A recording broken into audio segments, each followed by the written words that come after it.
મારું નામ ડોક્ટર કાયનાત અંસારી આથા છે, પ્રમુખ પૂર્વ કચ્છ આમ આદમી પાર્ટી. આજે અમે રાપર મધ્યે આવ્યા છીએ અને આ પત્રકાર પરિષદને એડ્રેસ કરીએ છીએ કેમ કે અહીંયા અમે બહુ મજબૂતીથી બધા કેન્ડિડેટ્સ ઉતારવાના છીએ અને આ સ્થાનિક સ્વરાજની જે ચૂંટણી છે એ અમે બહુ મજબૂતીથી જીતવાની દાવેદારી કરીએ છીએ. મારી સાથે શરીફભાઈ સમેજા છે, આડેસર તાલુકા પંચાયતના દાવેદાર છે. મહેશ બાવાજી છે, એ ભીમાસર જિલ્લા પંચાયતના દાવેદાર છે. અમારી ઓલમોસ્ટ બધી તૈયારી થઈ ગઈ છે અને આજે જે એક મુદ્દો મને ખાસ વાત કરવાની હતી એ છે કે ભાજપ જે છે એટલી ડરી ગઈ છે કે એ લોકો અમારા આમ આદમી પાર્ટીના ઉમેદવારોને પકડીને જેલમાં નાખે છે, અમારા કાર્યકર્તાઓને પકડીને જેલમાં નાખે છે. આ આટલી જે ભાજપની જે પરિસ્થિતિ ખરાબ છે એના માટે મને બહુ લાગણી પણ છે એ લોકોની સાથે કે તમે કામ કર્યું નથી તો તમને આ બીક હોવી જોઈએ અને એટલે તમે આ બધું કરી રહ્યા છો. પણ હું આ કહેવા માંગુ છું કે આ બધું થવા છતાંય અમે બહુ મજબૂતીથી આ ચૂંટણી લડશું ને જીતશું. જનતા અમારી સાથે છે.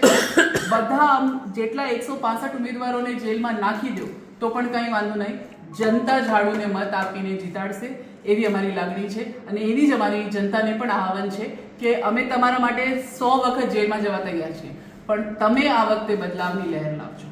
Thank you.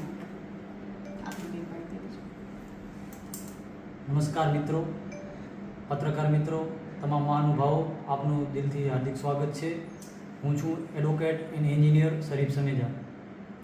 મિત્રો, હાલમાં આવનારી તાલુકા પંચાયત અને જિલ્લા પંચાયતના ઇલેક્શનમાં આડેસરમાં રાપર તાલુકાની પંચાયતની સીટ ઉપરથી મને આમ આદમી પાર્ટી દ્વારા ડૉક્ટર કાયનાતબેન અંસારી અને આમ આદમી પાર્ટી તરફથી દાવેદારી કરવાનો મોકો મળ્યો છે.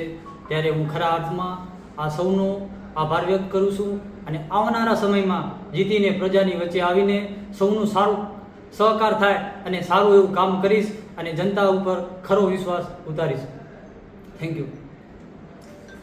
નમસ્કાર મિત્રો, હું મહેશ બાવાજી અને આજે જ્યારે આમ આદમી પાર્ટીએ અમારા પર જે વિશ્વાસ મૂકીને અમને જે અત્યારે મને ભીમાસર જિલ્લા પંચાયતની ટિકિટ આપી છે અને હું અહીંયાથી ભીમાસર સીટ ઉપરથી લડી રહ્યો છું, તો અમારા જીતવા પછીના અમે ક્યાંક ને ક્યાંક બધા લોકોને મદદ થશું એવી બાધ્યદારી પણ અમે આપીએ છીએ અને અમારી જે પણ લડત છે એ ભાજપને ને ક્યાંક ને ક્યાંક ગામના લોકો પણ અત્યારે અમારી સાથે લડવા માટે થઈને તૈયારી નોંધાવી છે. અમે ખૂબ જીતશું એવું અમને લાગી રહ્યું છે અને જે આમ આદમી પાર્ટી પરિવારે અમારા ઉપર વિશ્વાસ મૂક્યો છે તે અર્થમાં અમે સાચા ઉતરીશું એવું હું કહું છું. અસ્તુ. જય ભારત.